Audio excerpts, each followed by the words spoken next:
Monday, May 24th, 2021, Town of Essex Selectboard meeting to order.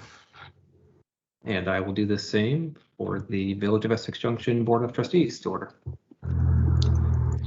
Okay, moving on to the first agenda item. Are there any additions or changes from staff? Evan? Nothing from staff. No. Okay, thanks, Greg. Thanks, Evan.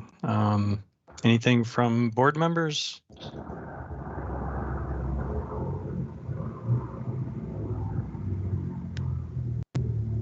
Anything from trustees? Make sure.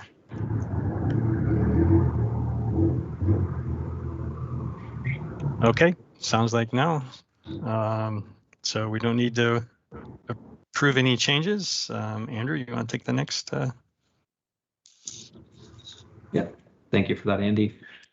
And as you'll see from this next moment, tomorrow will be 1 year for the anniversary of George Floyd's murder. And so we'll ask everybody in this moment to please have a collective moment of silence. We will pause for a few moments to allow for that. And during this time, please make sure that you mute yourself so we can fully respect and reflect on this moment.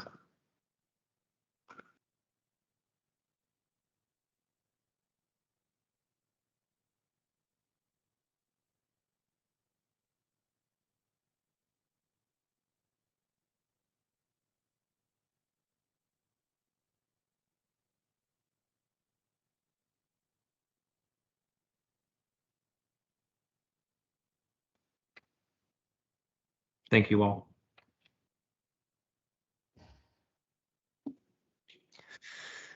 All right, thanks, Andrew. Moving on to the next agenda item, public to be heard. This is the time for the public to speak to the boards about any topics that are not on tonight's agenda. If you'd like to speak, please raise your hand or otherwise indicate in the chat. If you're on the phone, we'll give you an opportunity at some point to jump in. So I see Mike Sullivan.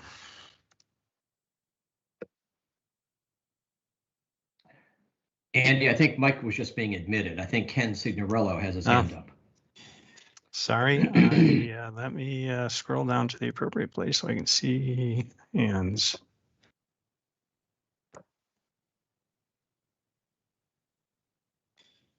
I don't see Ken's hand up. No. It is up, yeah. It is up? Okay. Yeah. Oh, it sounds like I'm having Andrew problems from last week. Oh dear. Go ahead, Ken. Good evening. Thank you very much for giving me the time to speak to you for a moment. At the last select board meeting, I believe a citizen asked that the names and salaries of all town employees be published in the annual report. I'm not sure if the annual report was specified, but I lived in Burlington for 24 years, and that was done in Burlington. And it was a very nice feature to be able to find that out and be aware of it when voting on the budget, considering that the budget is primarily, the major portion of it is in fact salaries. I also noticed when researching town and city tax rates that Rutland City not only publishes the employees, they also publish all their vendors that they pay additional more than $300 to. That probably is excessive, but maybe those who get 1099s would make sense in their annual report. I think that would be a great addition to transparency. It would allow folks to know, for example, how much was paid for Front Porch Forum, the Essex Reporter, Tarrant, Giles and Richardson, the merger law firm, without having to ask. Having to ask for that information, it's not comfortable. And it would be nice if it was simply there and transparent in the annual report. I echo that request and emphasize those details. Thank you. All right, thanks, Ken. Anybody else have any comments? Again, I might need help here. Didn't see Ken's hand before. I don't see anyone else, Andy. Lorraine just popped her hand up. Go ahead, Lorraine. Thank you, Andrew. It's funny. I just popped my hand up. Thank you for the acknowledgement on George Floyd's murder too. Really appreciate that. Andy, do you think at any point because I always get nervous before talking to you guys. Would you ever consider doing like, like those chats that the police chief is doing now, or that our legislative members do in the future, or put it on the agenda during your upcoming summit? Yeah, we have had some discussions about that. In fact, Tracy was suggesting a specific application that we could use to do that, and we have not had a complete discussion about whether to go there or how to use that and how to deploy it. But yeah, it's definitely something that I think I could support. And again, I don't know if you're asking me specifically, if you're asking for in general to have select board members do this on their, as they choose.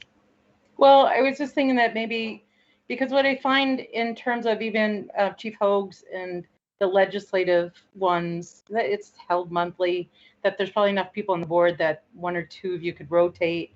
I just think it would make you guys more accessible, and it would build better relationships. And I mean, you could talk to those guys and see if they feel it's successful, but it's it's nerve-wracking for us to raise our hands before something that's more formal. And I think it might break some of that down in terms of being able to problem solve and build consensus. Just a suggestion and a thought. Yep. Thank you, Lorraine. Thanks.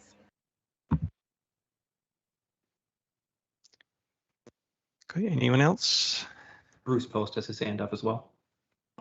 Go ahead, Bruce.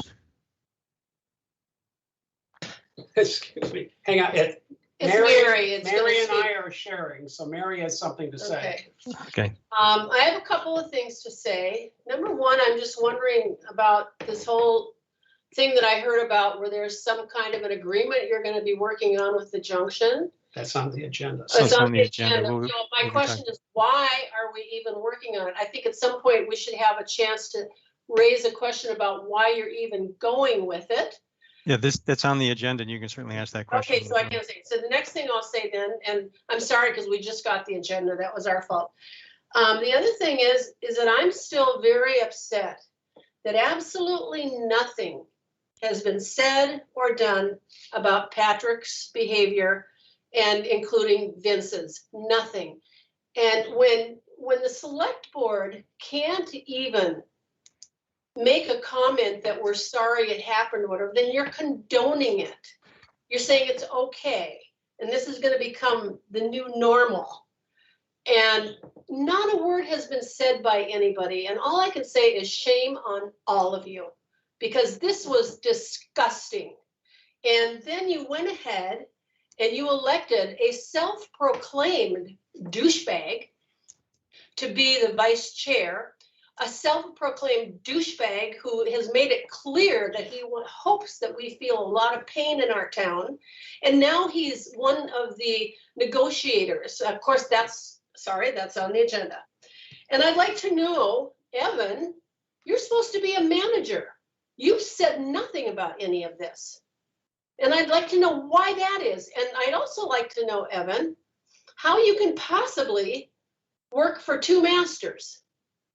I know you said you're going to try your best. I don't have a problem with you, Evan, except I don't think you can do that job for two sides, because you've made it pretty clear, including when you bought the t-shirts for that Let's Get Married party, that you're on the junction side.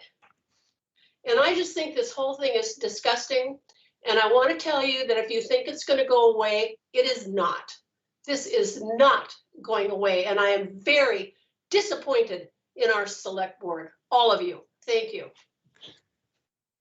So Mary, if I can respond a little bit there, we do have a computer use policy, and it does have require us to have such discussions about violations in executive session. We have had at least a brief discussion about that. The policy also requires 2 violations in order to have a public censure of a select board member. And so Well, there could be some discussion about whether or not there's been one, or whether there's been multiple transgressions there. And it's the use of use of equipment, not the content used. And then another thing, the allegations you're referring to, or the evidence that you're referring to with regard to the conversations that were happening during a meeting came out after the officers were elected by the select board. So we were not aware of that situation before the officers were elected. Well, I would think, Pat, that if Patrick had any decency, he would recuse himself from this and he would actually step down as vice chair if he were a decent and ethical person, in my opinion. Thank you. Thanks, Mary. Any other comments from the public? My hand is up, Andy, because I do feel the need to Okay. respond. Yeah, go ahead, Patrick. Yep. So Mary, I know you've said comments very similar to that before. I have apologized, and if you choose not to accept that apology, then so be it. I can't do any more than that. At least I don't feel I can do any more than that. I did say I'm not going to step down, and I have no intention to.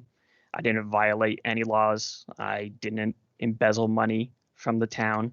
I said something that was uncouth, but I've apologized for it. And if I think it's incredibly unfair to put the onus of my burden and my mistakes on the other members of the select board.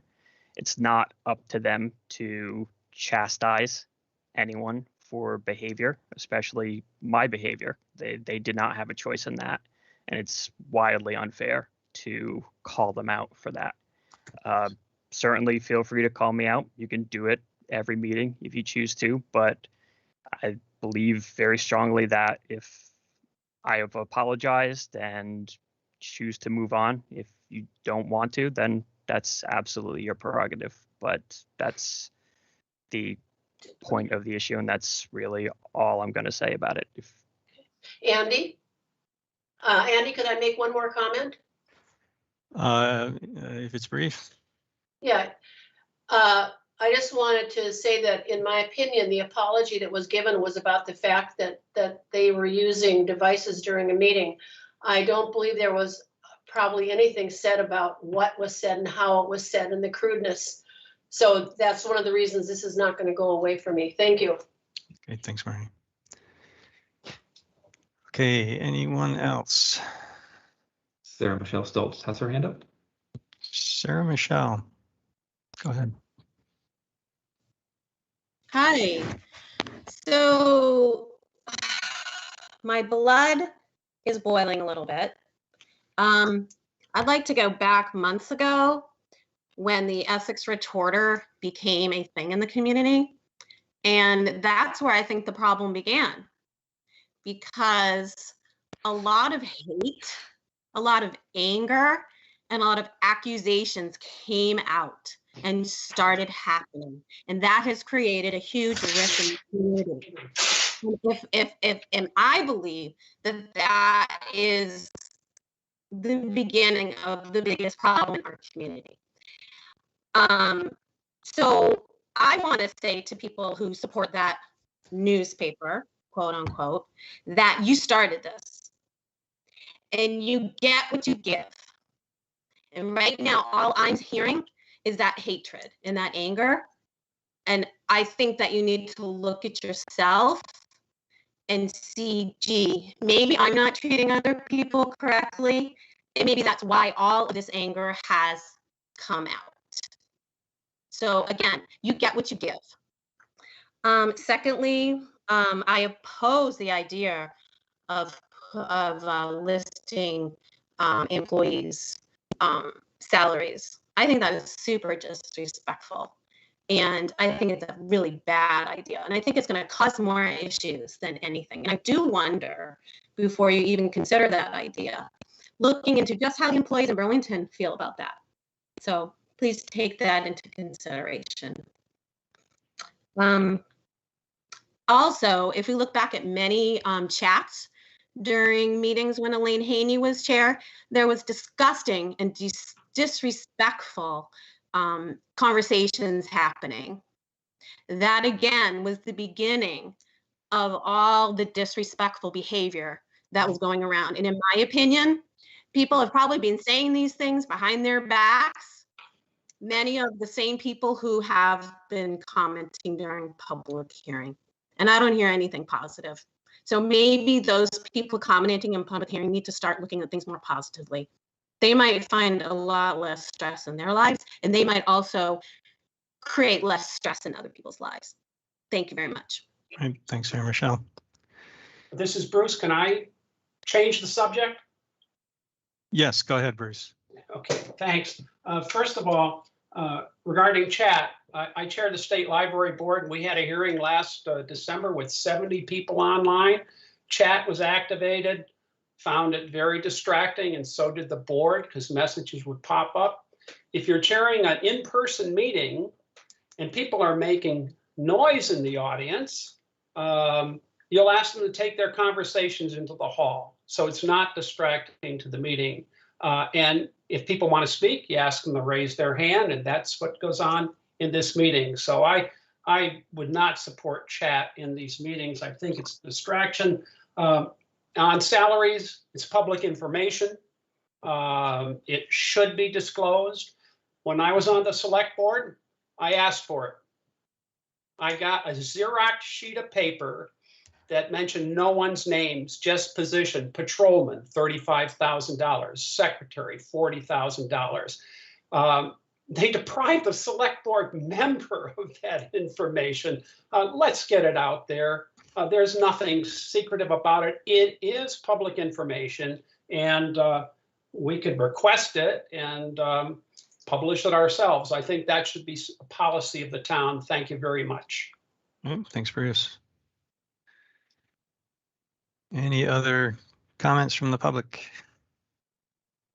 Andy, I'm not sure if you see Vince's hand up. I do not see Vince's hand up. Go ahead, Vince. Oh, I just wanted to circle back to the like incivility thing. Like we all have different points of view. We're all very passionate about our points of view, and we all have blind spots. Like, let's just try to be nice to each other. I mean, there's a lot of things that one person on one side of an issue does that the other side thinks is disgusting, and vice versa. Like, it's part of being human. It's part of taking different sides on an issue. Let's keep it to the issues. Let's discuss the issues and debate the issues. That's all I wanted to say about that. Okay. Thanks, Vince. Andy, there are no other hands up. Okay, good, because I'm not seeing any. Of course, I've never seen any tonight. So.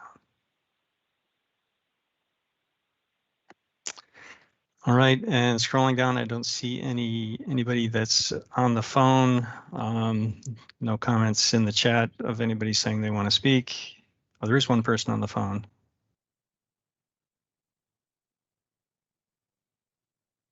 Is there any, if you're on the phone, you want to speak, go ahead and jump in.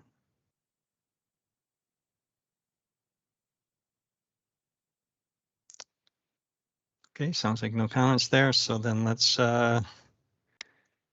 move on to the first business item. Andrew. Thank you, Andy. So that will bring us to an update on the racial equity work that is being done. That we have one board member from each of our boards is a part of the racial equity group. So Raj Chawla and Patrick Murray, I believe, are representatives on that group, and would love to have an update as to what's been going on. So unfortunately, I haven't had a chance to rehearse.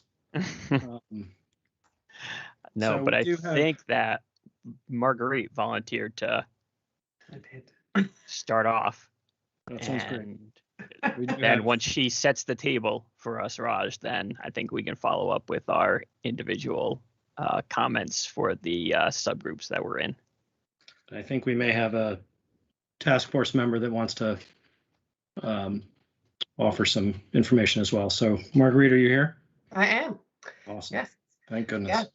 Yeah, and luckily I've been practicing in front of the mirror all day, so this should be perfect. Just kidding. Yeah, so essentially the task force most recently, I'm just going to do the update sort of from April till now. They've been meeting since about mid-April, and it will continue every other Wednesday until the beginning of June. That's just the schedule for the moment. And really in that time, with the wonderful leadership of Sue McCormick and Tabitha Moore from Creative Discourse, really organizing the task force around a vision and priorities and working to pull the group together so that we could hear from them and get that worked out. And so there was a bunch in the beginning of this set of meetings anyway, around visioning and creating a vision and a set of priorities for the group.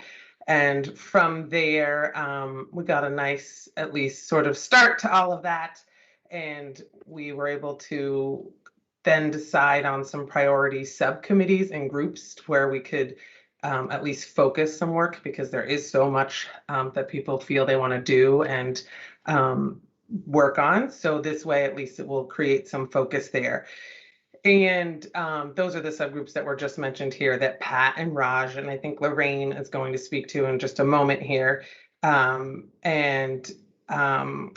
Essentially, in that sense, we were supposed to end those meetings with the work with Creative Discourse, but we've actually decided with the task force that we want to keep them on for a few more meetings, and we don't know quite what that looks like yet, but we know that we are going to continue working with them, at least for the next part, to make sure that the task force really gets set up in a way that it can continue this work, on into the future, and have leaders in there that want to do that. And they put forward a few ideas around that. Some is the steering committee, depends still on what that looks like. The task force will decide that. And so we're excited anyway, at least to have, thankfully, Tabitha and Sue said yes, they would continue their work.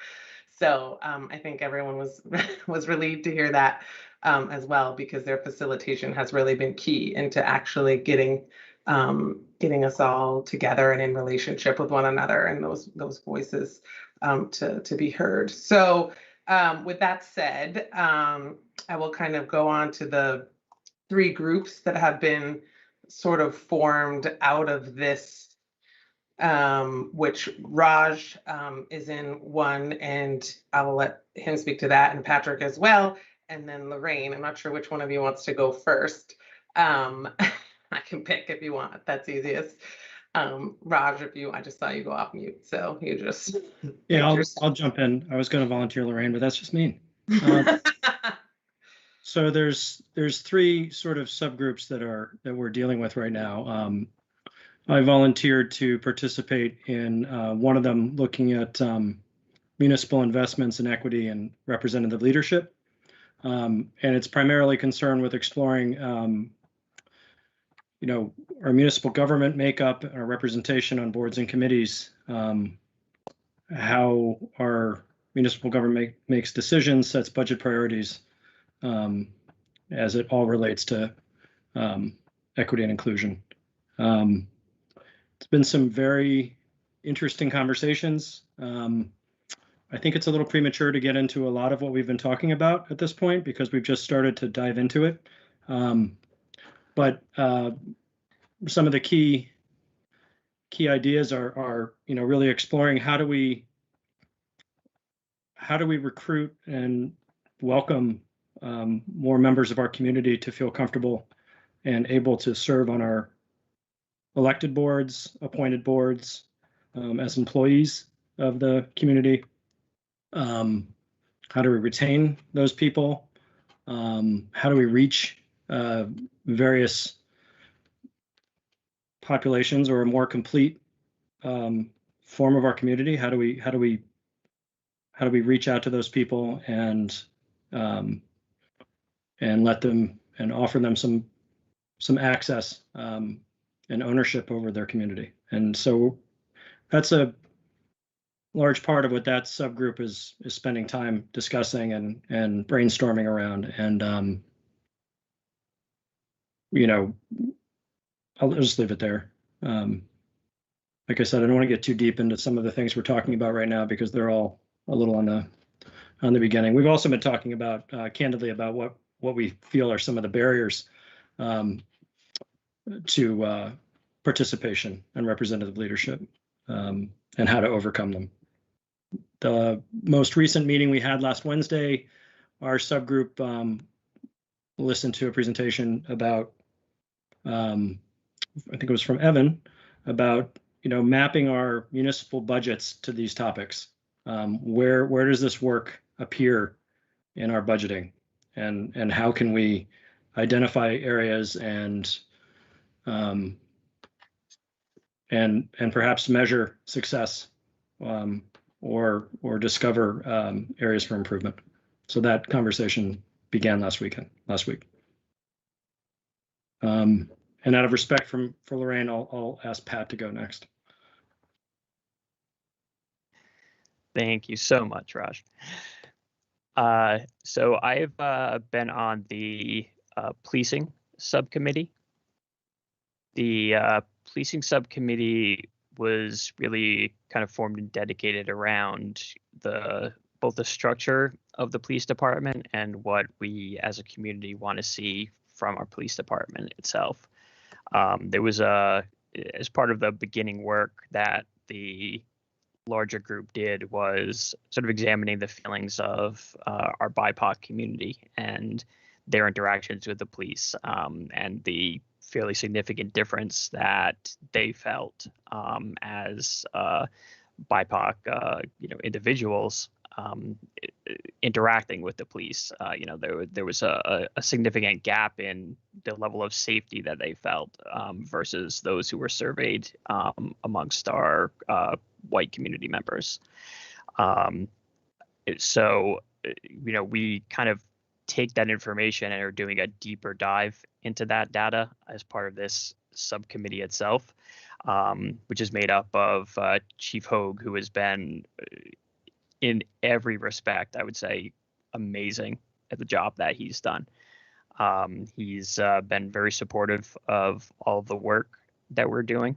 Most recently, we took a look at the police department budget, and the focus and long-term sort of hope or goal of the group is to sort of examine that and then make recommendations with obviously Ron's input as well. So there are stakeholders that are part of the municipal government, stakeholders who are part of the police department, stakeholders who are community members, who can all sort of weigh in and determine priorities around the money of the police department.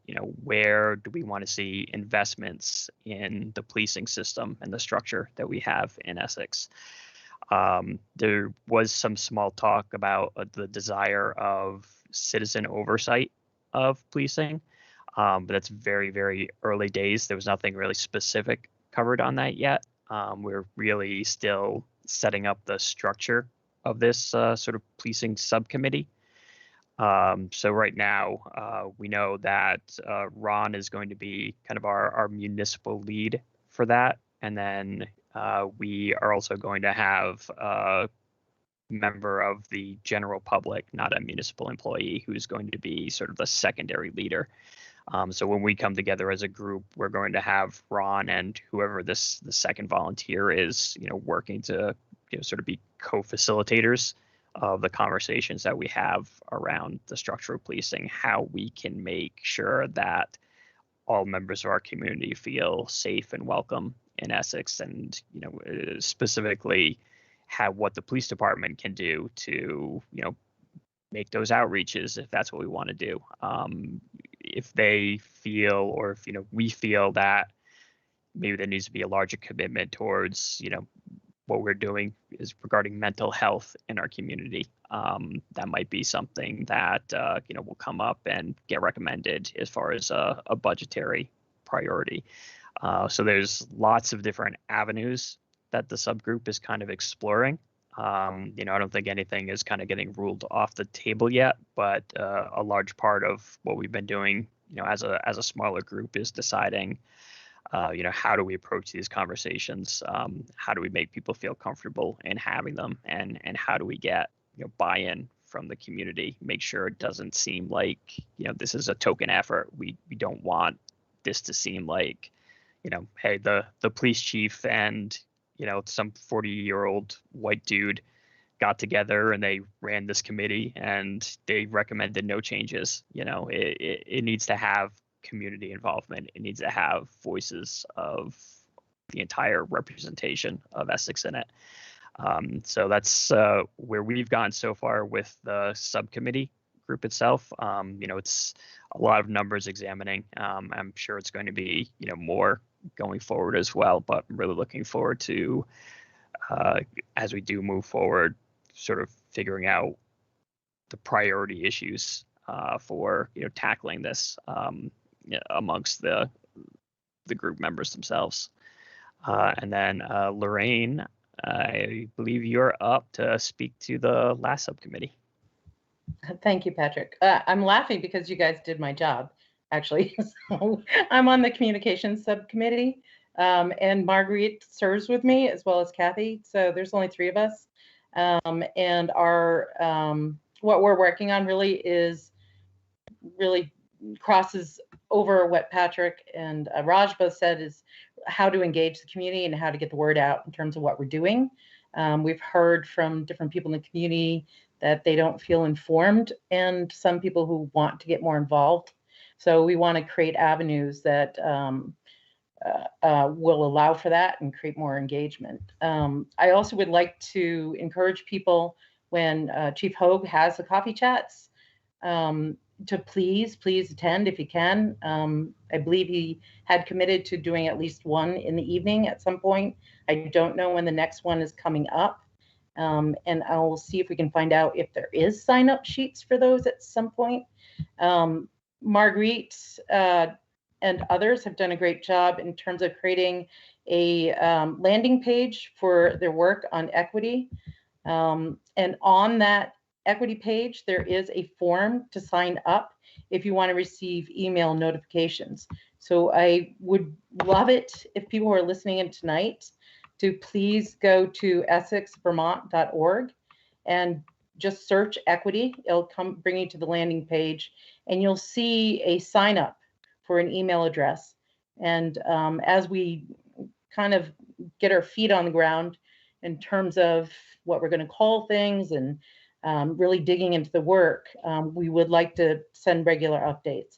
And we also invite anyone out there who is interested in becoming more engaged to please sign up as well, so that we can touch base with you and get you more involved, because we're also concerned about sustainability in the long run, because there's a lot of work to be done and it's going to take some time. So I appreciate everyone's help tonight, and look forward to doing more work. Thanks, guys. Just to piggyback off of that, and thank you, Raj, thank you, Patrick, and thank you, Lorraine, as well for the details. Marguerite, do you want to, or if you can, share the screen? Do you want to just walk through that process in terms of how to sign up for those 24 attendees? Sure. Yeah. So I did put the link there in the chat, just in case you want to ever explore on your own. And then here we go.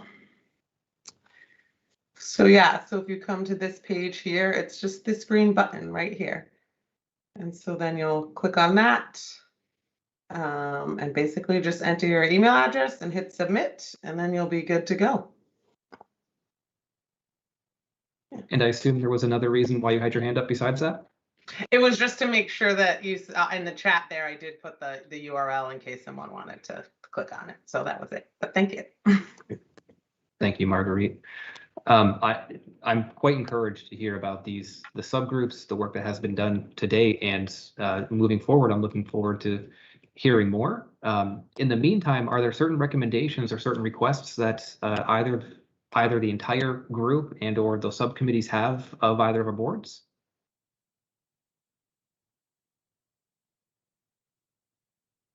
I would say. Go ahead, Pat. Okay. I mean, we certainly don't as of yet, but we're really just starting to kind of dig into this. I think that as budget season, starts to roll around later this year, we may want to consider coming back to do maybe more of an in-depth presentation of the work that we'll be doing, from here to September, just to get a better feel. I know speaking just from my own subcommittee, that, we just looked at the police department budget during our last Wednesday meeting. So members of the group still kind of have to digest that. And then really, they had to get back to Ron with some questions that they might had about, what does spending this amount of money mean? What do we really need X amount on, new radios, or, would that be better or more appropriate toward, being put towards, an additional, mental health worker who does ride-alongs. I'm literally pulling that example from midair. Radios are also incredibly important. But I think right now, supporting the work is really the most important thing that we can ask. We've had, of the people who have attended, I think that it's been a very committed group of people. They're willing to stay the whole time through some very, very difficult and sometimes incredibly awkward conversations. It's not easy discussing this, but, to the credit of almost everyone, no one shies away. We don't have a lot of people who have attended and then just thrown up their hands and bailed, even though it's sometimes easier to do that. So the more support that we can get, not just here at the board level, but, all the people who want to be involved in that, the better.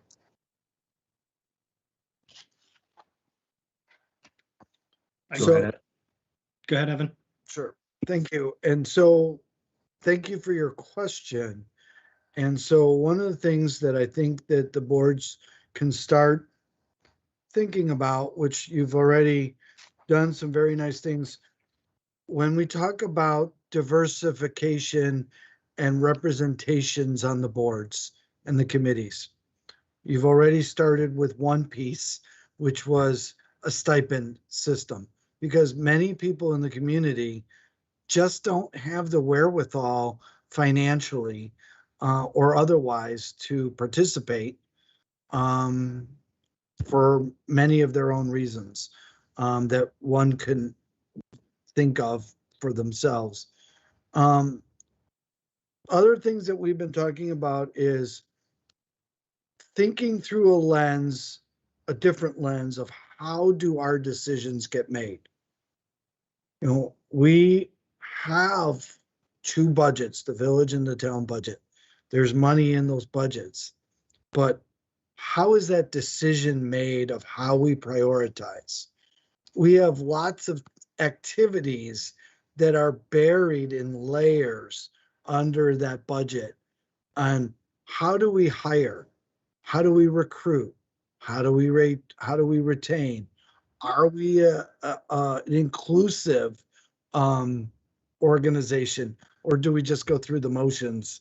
We put out an advertisement in 7 days and in some professional websites, or do we try to reach out and go the extra mile and mine who's here in our community or around our community and get some diversity? So when you ask what you can do is just be patient, let the community do its work, be supportive, and when the time comes, and there is going to be pushback, the school district is experiencing it now.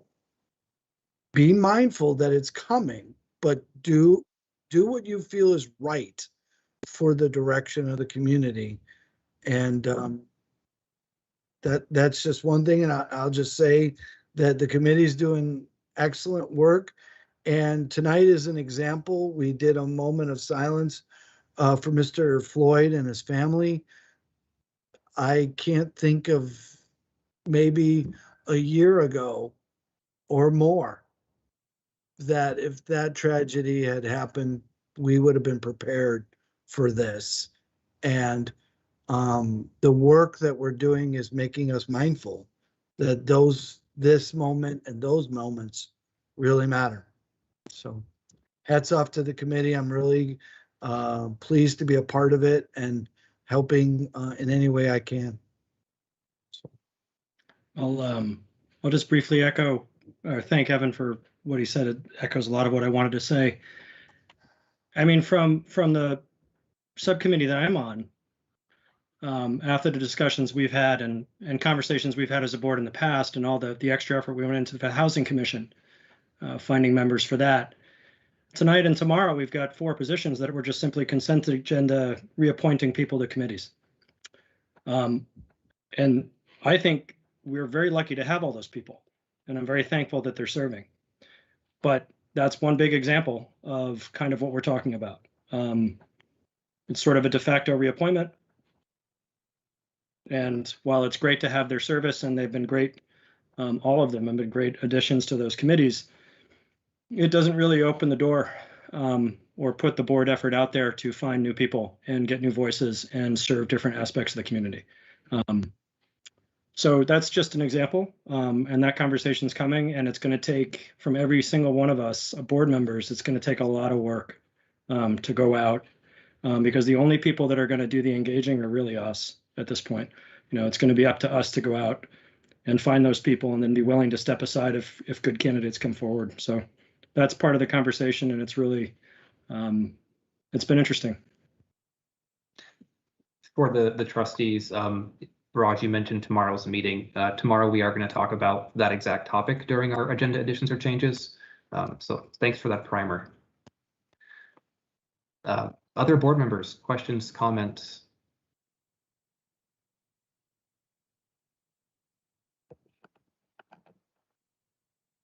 Not seeing any.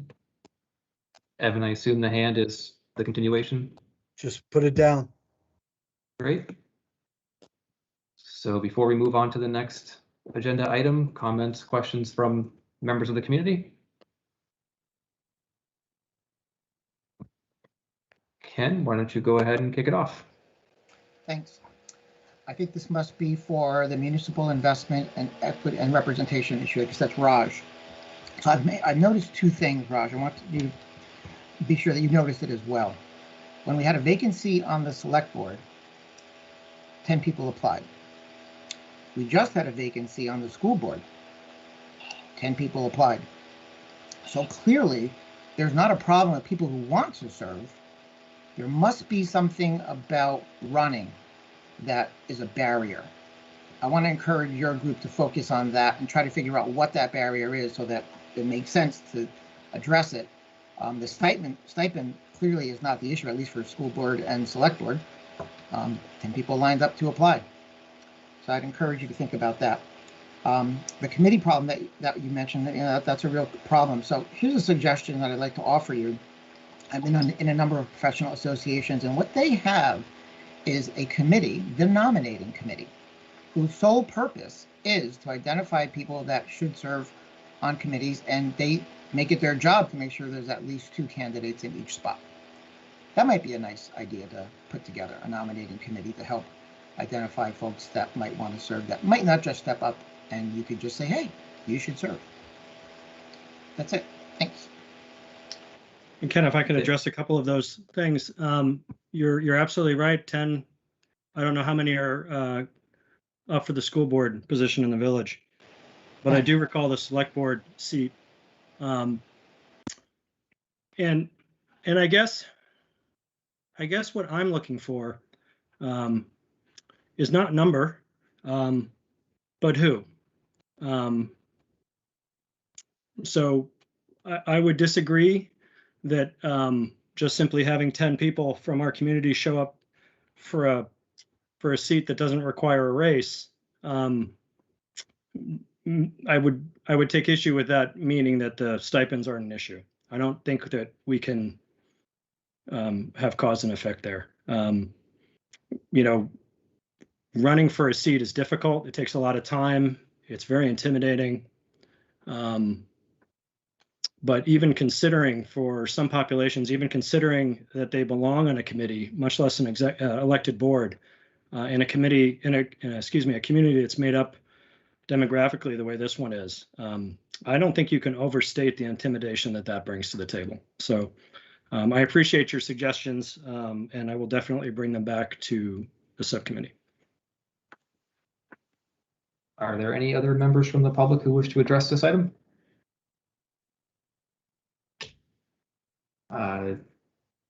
Bruce Posts? Yeah, just quickly, point of information. Brattleboro has a representative town meeting, the only kind of its type in the state. This last town meeting, they raised the select board salaries to $8,000 a year, and the chair gets $10,000. Now, I'm not saying we should do that, but I was very surprised to see it. But yeah, I could see that. But there's one community that did that. So there you go. That's all I want to say. Thank you, Bruce. And I'm not seeing other hands at this point. So Andy, if you wanted to take it away for the next agenda item. Okay, and again, I'm going to be challenged by my inability to see hands this evening. This is going to be interesting. Oh, we'll get through it. So the next agenda item is consider approval of joint resolution between the Town of Essex Selectboard and the Village of Essex Junction Trustees to investigate amicable separation. And I want to point out that the word investigate there is very intentional. This is not a commitment. This is not a plan for separation. It's just the intent is to investigate. With a lot of the rhetoric that's been flying around, a lot of the comments that have been made by many people, this is an attempt to bring the temperature down a little. Perhaps to start some healing, hopefully to start some healing of the community and the relationship between the two boards. So there's no, nothing in the resolution should be construed as a concession or a commitment regarding any specifics related to separation. We were very careful not to put any specifics into the agreement so that there's no presupposition of any particular outcomes. It's only an attempt to set a civil tone if and when discussion or negotiation is needed. Again, there's no commitment here. The town has not conceded anything. Again, this is just to get us ready to both sit down around a table together.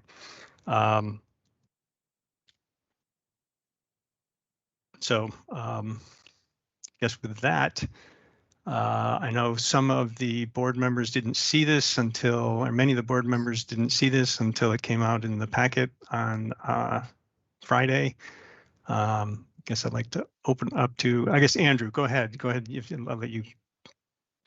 Yeah, the only other things that I really wanted to add are, we were also clear in this that there's nothing saying we have to agree on everything.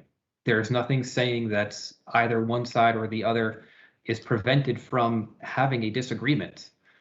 This is not a unilateral resolution saying that one side says the other must agree with, and that is not at all the intent of this.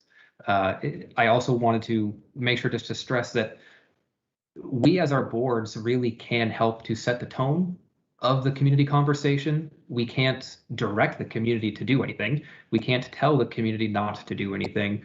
But the way we conduct ourselves at these meetings, as well as outside of our meetings, can help to set the tone. And I would also look to us as board members to hold each other accountable, including ourselves. And so my thought of this is also an open invitation to the trustees and select board, where moving forward, if there's something that I do or I say that may, in your opinion, go against what I would agree to, as this document currently lays out, I would look for you to please call me out on it. And I give you full permission, please do so. That's the only way that we're going to be able to really move forward if we can have that kind of an open conversation and open dialogue. Yeah, and the other thing I'd like to add is that this is a draft And again, because we didn't, it's difficult to edit a document with 10 people in an open public meeting. So we put together a proposal here. If either board wants to, work on it further, that's absolutely fine. We may not choose to do it in this meeting tonight. If there are board specific issues, we could break out to our own boards at some other meeting and then come back at a later date to agree with this. We are meeting jointly on the 5th for a half-day long strategy session. So if we don't close this tonight, perhaps we can address it there. So anyway, with that, I guess any board member comments, questions, concerns, compliments? And again, I cannot see hands. So far, there are no board member hands. George has his hand up. Yeah, Just- Go ahead, George. it's okay. It's okay. Yeah, I think this is fine. The only thing I have, I have a bug. I've always had a problem with the use of the word duplication in regard to the village and the town. We don't really have duplication. If my neighbor has a heating system and I have a heating system, we don't have duplicate heating systems. We each have our own heating system, and I can't get rid of my heating system because the neighbor has one in her house. The village and the town public works departments are not, neither one is set up to serve the entire community. One serves one part of the community, the other serves the other. And it's not a big deal. I'm not trying to say there's something fundamentally wrong with this, but I think that sometimes when we use the word duplication, it sounds like there's some extra, there's some wastage going on. There's something that can be gotten rid of. And I kind of always like to avoid using that term. What we actually have are separate services. I don't want to attempt to even wordsmith this document tonight, but I would just like to point that out. And if that doesn't get changed, I'd still be fine with it. But it's just a little bit of a misleading thing, because it sounds like there's two of the same thing, and there really aren't. That's it. Okay, thanks, George. Any other board member comments?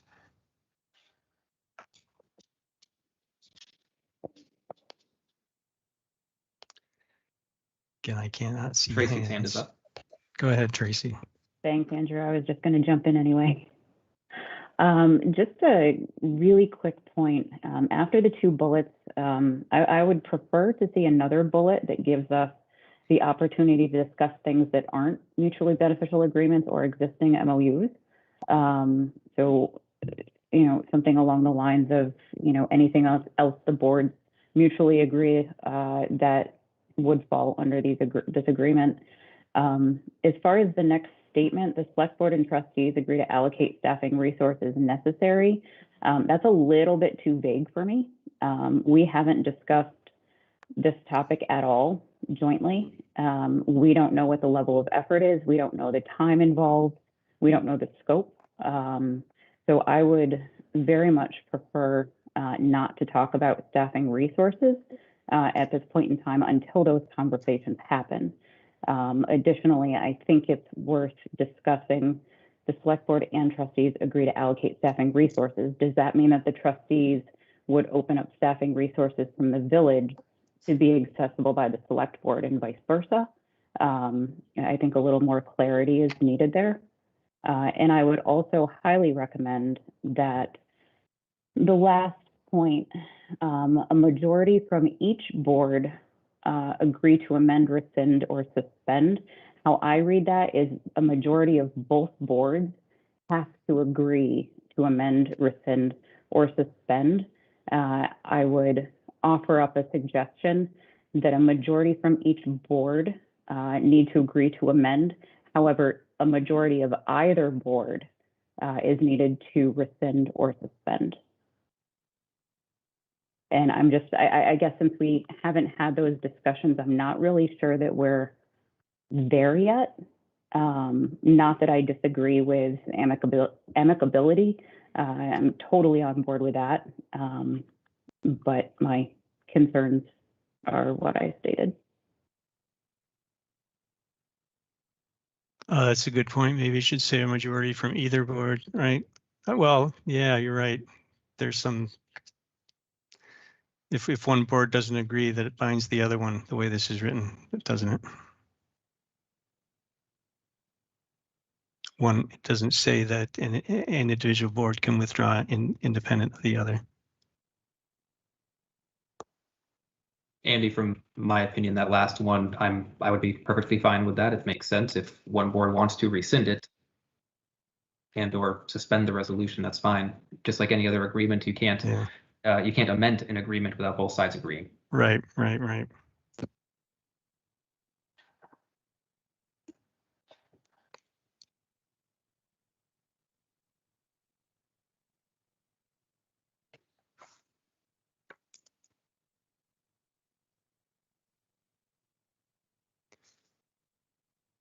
Greg, you're awesome.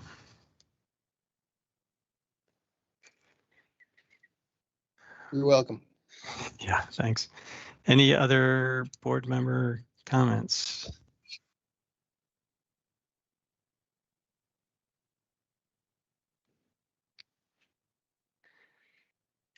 So given George's earlier comment, do you want to go back to his change duplication to separate services?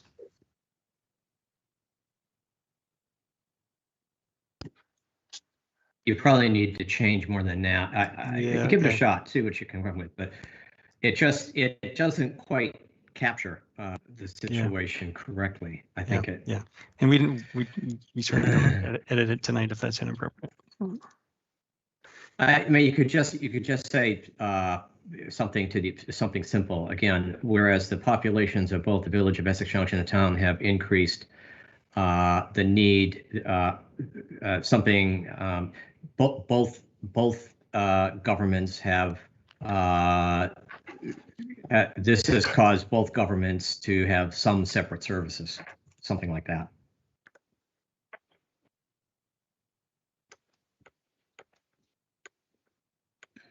Separate services. Yeah.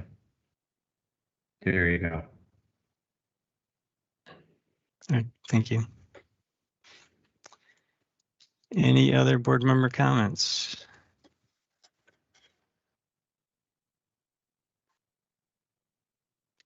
Andy, this is Dawn. Go ahead, Dawn. I think that given some of Tracy's suggestions, that this is something we should work on the 5th, because there's a couple other bullet items that I'd like to see on there, but I'd like to discuss them first. Okay. Greg has his hand up. Sorry, Greg does? Go ahead, Greg. Yep, I do.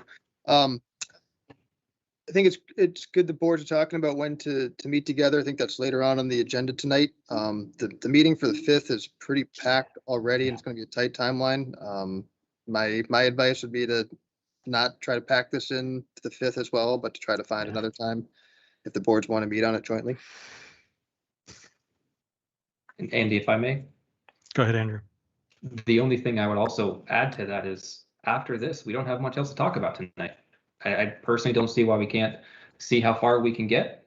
And when people no longer feel the desire to continue talking about it, then we could choose to end it and go on to another agenda item. I think Don's comment is she wants the select board to be able to have a discussion in our own meeting. I don't know. I'm willing to state my 2 concerns if you want me to state them right now. All right, go ahead, Don. Given that the whole town hasn't voted on separation, I think the whole town needs to be given an opportunity before we even go ahead with a plan for separation. And also under those bullets, I'd like to see that there can be no annexation of properties owned by the town outside the village. There you go. Those are my concerns. Yeah, so we were intentionally trying to avoid putting in anything specific so that we don't have any presupposed outcomes. And I guess I will go ahead and comment about the annexation thing. Is I'm not comfortable as a select board member preventing any resident from petitioning to join the village. It's not something that I can say that individual members of the community are not allowed to do. So to put that into a document to exclude people from to exclude the opportunity for people to join the village if they would like to, I think is inappropriate, and I'm not in favor of that. I mean, I'm not crazy about the annexation thing as it's been circulating around, but I don't think that it's the select board's place to tell people that they can't do it. So Andrew, I saw your hand up. Yeah, I'll directly address the annexation piece. At our last trustee meeting, we voted to make separation our top priority and to set November as a target date for the vote on separation. And as such, with the process for annexation, there's absolutely no way, in my humble opinion, that we would be able to pull off a vote of our board to move forward with having the Vermont Supreme Court move forward with forming a subcommittee to then look into the issue of annexation, to then have that geographic area determined, to then have that geographic area vote on the issue, to then have the entire village vote on the issue. There's no way in reality that could ever be done before November. So from that perspective, in all honesty, that's not going to happen. Additionally, we've talked about this, and that's not a desire. We're moving forward with separation as a village. And I think I caused a couple of trustees to want to chime in. You have George's hand up and then Dan. Yeah, I'll like just comment. No, I don't have any idea about annexation, but if it's I believe it's guided by state statutes. I don't think we can put something in an MOU between two boards that overrules a state statute. So we can say anything we want about what we're going to do, but if it contradicts a state statute, then it wouldn't have any weight. And I don't mean that to be. I'm not trying to pick a fight with you, Dawn. I just don't think. I think of it, there's a very clear statutory process. I'm not familiar with it. We don't, as Andrew said, we don't have a plan to annex anybody. But I don't think it would behoove us to put something like that in. You can. I don't want to argue, but if it's a statutory process, we can't just eliminate it from state law because we put it in an agreement between ourselves. Thanks, Dan. Dan, you're muted. Yeah, right there. Thank you. Yeah, I was just going to say the same thing. George brought up that it's state statute addresses the annexation issue, but also another issue I wanted to bring up regarding this document. There is no end date right now. As it exists, this goes on in perpetuity because it doesn't specify an end date to this. So that, Andrew said by November, Dawn is correct. If this agreement or this document is to continue on for years, as long as we pursue this matter, then it's something that could be addressed. So whatever, I don't want to cause an argument anyways or to get this debating this forever, but that's just my opinion.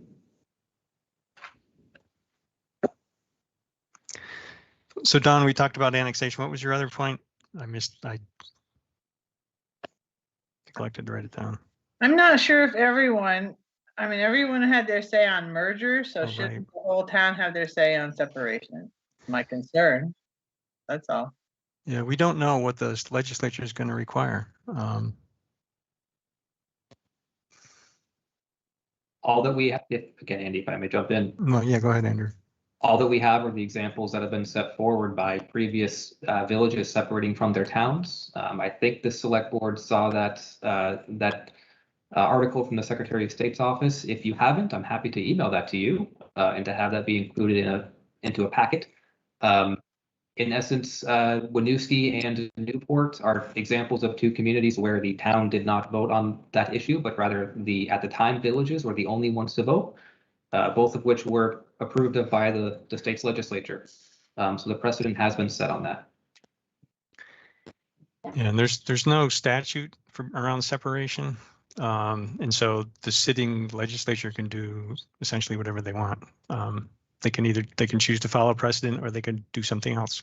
But I guess, Don, to get your point, we could we could also have an advisory vote, just like the village did. But I don't know, again, that that's something that we necessarily put into this agreement, because it's not, that would be our choice. That would be a select board choice. It's not a joint decision. Thank you. And Tracy, you had made some comments, and now that we started editing, do you want to propose some words for the section about staffing, or do you think that we need to have a more in-depth conversation beyond this meeting? I think it requires a much more in-depth conversation around scope, around level of effort, equating that into dollars, and also around, does that mean that all staff resources are essentially up for grabs by either party? I mean, at this point, I would prefer, in the absence of those details, that sentence be completely taken out, especially if we have the ability to amend this agreement going forward. But I guess I would prefer to hold off on this agreement until we have those conversations around scope and exactly what's involved and what it's going to take to get there. Yeah, that's true. We have not yet had a discussion about the separation process or what, and I think, yeah, or right, what's involved. We haven't had a joint meeting with the trustees on the topic of separation. Today's topic is only the resolution. It's not the separation discussion itself. So Greg, if you scroll up a little bit, I think what Tracy is suggesting is that that one right there be deleted. And I don't know what Andrew, what your thoughts are on that. What I would say is I just wanted to, I don't recall if this was a part of the introduction, sorry. But when we talked about this, we really talked about it being as you said, Andy, I know you said a non-specific resolution, but also a philosophical one, and one in which at a high level, can we agree to some of these high level items? When it comes to separation, yeah, we can absolutely get into the nitty-gritty details, which we will uncover as we go through the process. And so we can then try to have an agreement that will end up taking months to come to, which by that point in time, we're already in the process. So this is kind of like that's early on, to use, from my understanding of project management, your executive sponsors, you want to have their philosophical agreement to move forward with a project, and you have to have some faith moving into the project that some things are going to get uncovered and some things are going to work out as you go. So as a part of that discovery process is really where we are. And it's not, the desire for this is in the design is to not wait until we are, if we're at the end of May, to not wait until July or August, when in the village, we're already planning to be at the time frame of having a final charter and preparing our warning language. So by that point in time, it's too late in the process. Well, and if so I Tracy, may, I don't think that if this is governing how we treat each other and keeping things amicable and high level, once you start talking about staffing resources and dollars, I think that falls outside of the scope of this agreement. So my preference would still be to take it out and deal with the details as we deal with the details as a matter of course of business, because we can allocate staffing resources at any time, whether the resolution exists or not.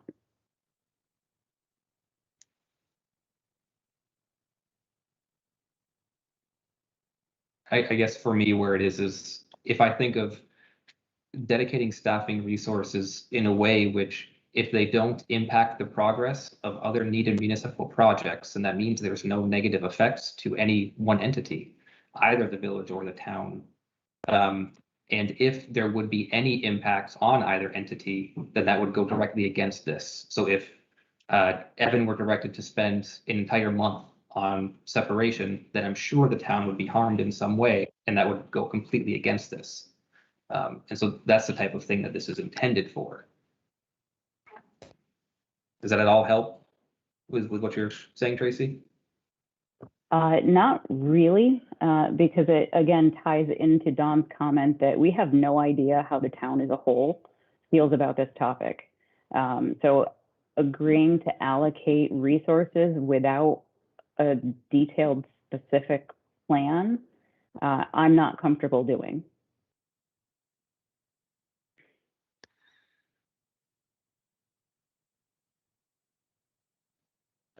Maybe I'll back up, and this isn't even directly, Tracy, to what you're saying at this point.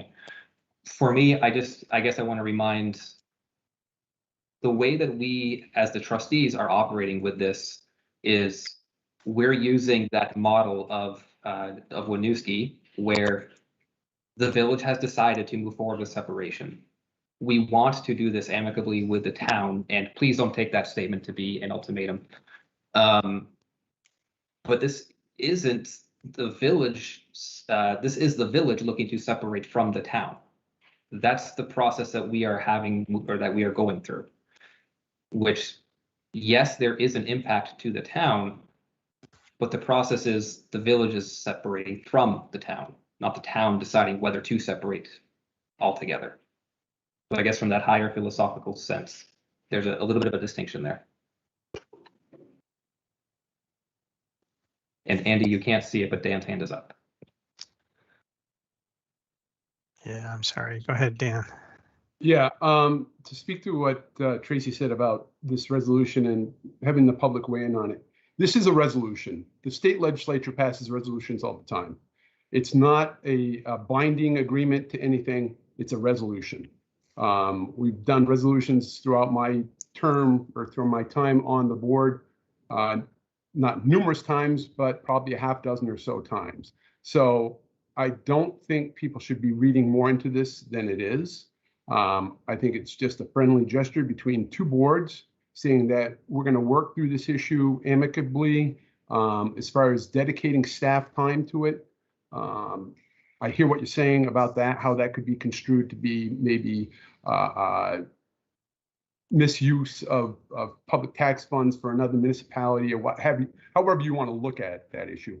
But so I do agree with you there on that, Tracy. But as far as the resolution aspect of it, I think that the boards, I know the select board has passed resolutions and they haven't reached out to the public for the resolutions. So if this is the practice that we're going to start going down this road, that resolutions have to get public weigh in, we'll never get anything done. Thank you.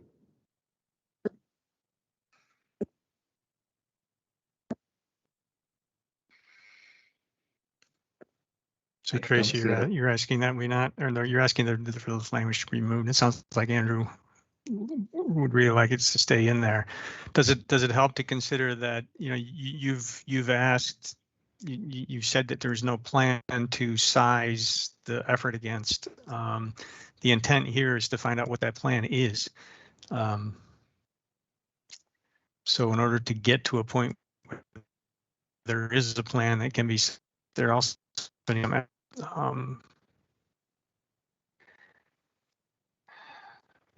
guess I don't know, is that any different in your view or no? It's not. The select board, we haven't even talked amongst ourselves about allocating staffing resources. So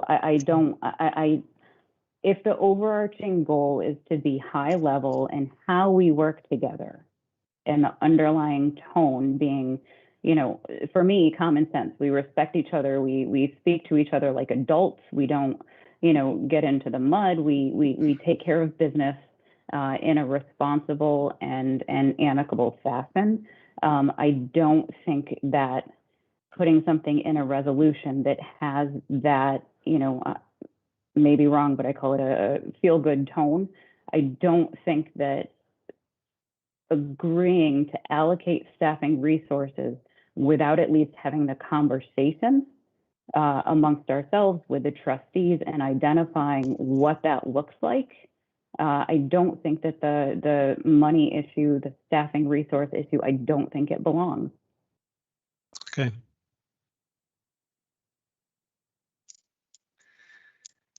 Okay, yeah, we have not yet had that, an initial discussion about separation with between two boards, or even, yeah, even necessarily as a select board by ourselves. All right, thanks, Tracy. Andy, I have my hand up. It's George. Yeah, go ahead, George. If I was on the select board, I would not want that particular sentence in this resolution either.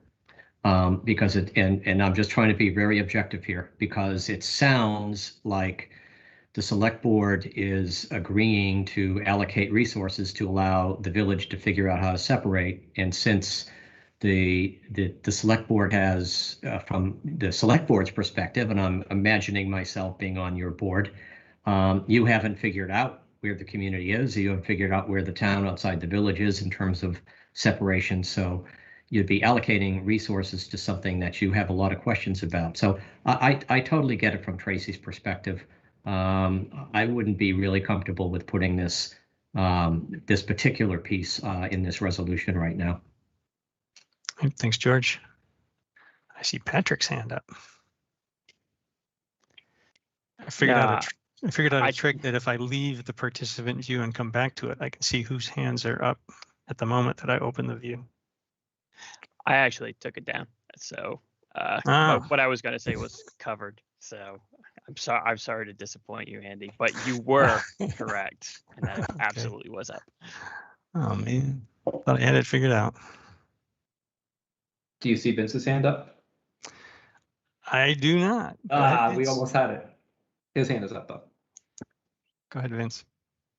Can we just reword this slightly to like to allocate staffing resources to assist the boards in scoping the investigation of amicable separation? So we're basically putting something in this document saying that we're giving, you know, like whatever we're deciding or however we're directing staff, like that is like that's what we're asking for. So we're asking for the staff to do the work of the boards in assisting us to scope this, rather than like kind of like this more general language. Because we're going to need staff to help scope. We're going to need staff to help scope this anyway.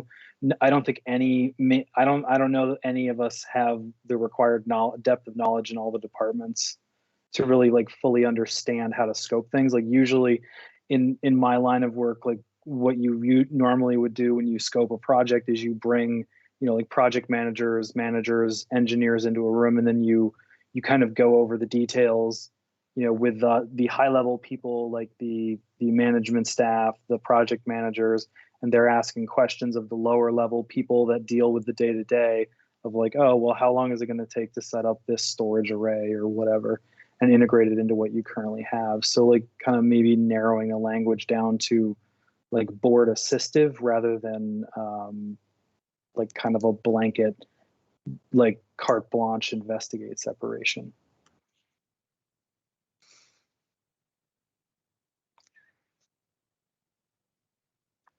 Any comments on that one? Yeah. I don't know how to differentiate. Staff time is staff time.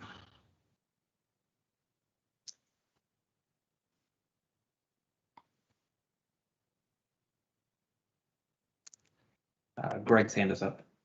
Go ahead, Greg. Debating whether or not to wade in, but I'll toss myself into it. Why not just take it out? All staff reports to Evan. I think if you keep the philosophical approach that you're working together amicably, you're working through Evan and staff is working for Evan. I don't think you lose a whole lot by just removing that sentence.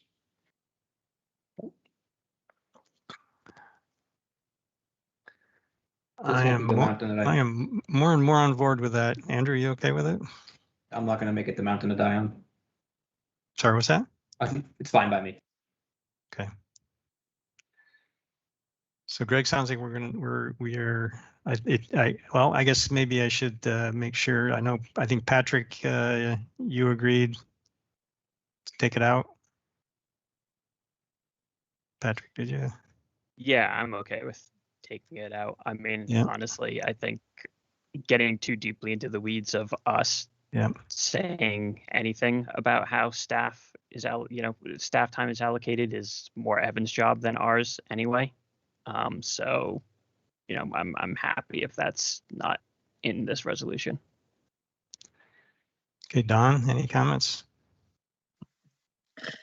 I'm okay with taking it out, given the staff is overworked already. Vince, I know you offered an alternative, but you okay with pulling it out? I'm fine with it not being there. Okay. So And I Andrew, think the sounds like, rest- go ahead. Oh, I think the rest of the document kind of captures the spirit of what we're trying to do. All right. So Andrew, the select board's in agreement to take that out. I don't know if you want to poll your members. Raj, how you doing with that? I guess I'm fine with that. I mean, both boards, as has been said, excuse me, staff report to Evan, both boards work with Evan. And in that respect, it is the same thing. So I think the spirit of this document is to make sure that we are all on board with continuing respectful dialogue and working together where we can. So that doesn't change by removing this. George, I assume with your comment, you'd be okay with it?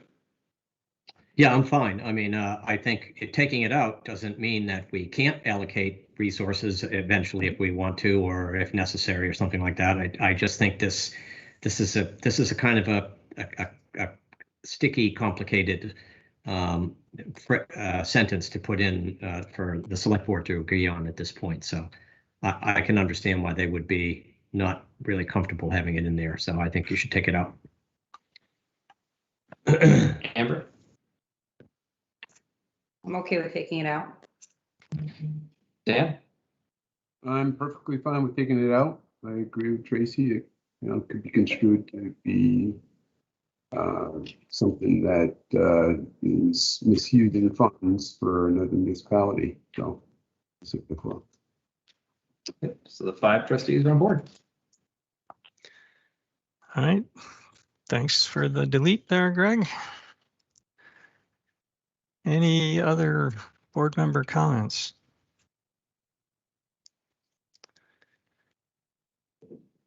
I guess next question is, do we want to take public comment on this, or is this because it's a resolution between the two boards? It's just up to us. And to be clear that we're only talking about the resolution. We're not talking about separation itself. This is, by no means an approval of separation. But anyway, so any comments about whether to open to the public? Any thoughts? Should we or should we not? You did tell Mary Post it was an item to be discussed. Oh, I did. And that's the hand that went up first. Yeah. Well, it says Bruce Post. I'm making an assumption. Okay. Either Bruce or Mary Post. Yeah, it's Bruce. First of all, I just want to say Dan Karen said 2 of the most frightening words I've heard lately when he said this agreement would be in perpetuity. Just sent a chill up my spine. In perpetuities into so beyond the future that I'm just trying with a little joke. Secondly, the 2 bullets, Andy, you said you were trying not to get anything specific, but the 2 bullets do talk about the possibility of modifying or terminating MOUs and agreements as necessary, and then develop other agreements. So that's sort of specific action-oriented stuff. And then on this Winooski precedent, which is part of the philosophical approach, on March 1999, the village voted 1,790 to 916, a margin, I think, of 263 to separate. It revoted on May 26, 1999. The margin was 39 votes affirmative of separating. So Why is the village not separated? What happened? What stopped it? Why wasn't the Winooski precedent used? Because the village voted. You voted twice to separate in 1999, and it didn't happen. I think the legislature stepped in and said, figure it out back in Essex. I think that's what happened. So I don't think the Winooski precedent is guaranteed to stand. So I just wanted to bring up that historical fact. Thank you. My understanding of the story there, the other piece of the story was that the select board proposed a merger agreement that was also voted on in 1999. So both of them went in parallel to the legislature, and because they had two conflicting, one to separate, one to merge, that was the was sent back to with mediation recommended. That's my recollection of the story. I don't think. And what year are we in now? 2021. Okay, thank you. Yeah, thanks, Bruce. Brian Sheldon. And please recognize we're talking about the agreement, not about separation in general. Or the resolution here, I mean. Will do. Can you hear me, Mr. Chair? Yes, I can. Thank you, Mr. Chair, select persons, for this opportunity to speak. I'm troubled by some of the comments that my select board representatives have been made about this agreement today. I agree with President Brown that all precedent indicates that the village can separate without a single vote from those of us in the town after separation. That fact and the finance director's number from April 1st make it clear that the village doesn't need it. So Brian, are you commenting on the resolution? Yes, it's what I was going to say is it's time to move forward. Not everything requires a plebiscite. Vermont, we need the five of you to lead. Please go forward with humility. Make a plan for the inevitable, possibly unilateral separation from of the village from the town. Thank you. All right, thanks, Brian. I am not seeing any other hands, but that may be my problem. I have Mary Lou Hurley's hand up. Yeah, some others just popped up. You have Ken and Mary Lou as. Okay, yes, and right now I see Ken Signorillo. Yep, as next. Go ahead, Ken. Just a point of information. I happen to have studied the Winooski separation a bit, and possibly one of the reasons why there was not a countwide vote then is because 60% of the population was in the village at the time. The town's population dropped by 60% after the separation, so possibly a townwide vote would have been moot.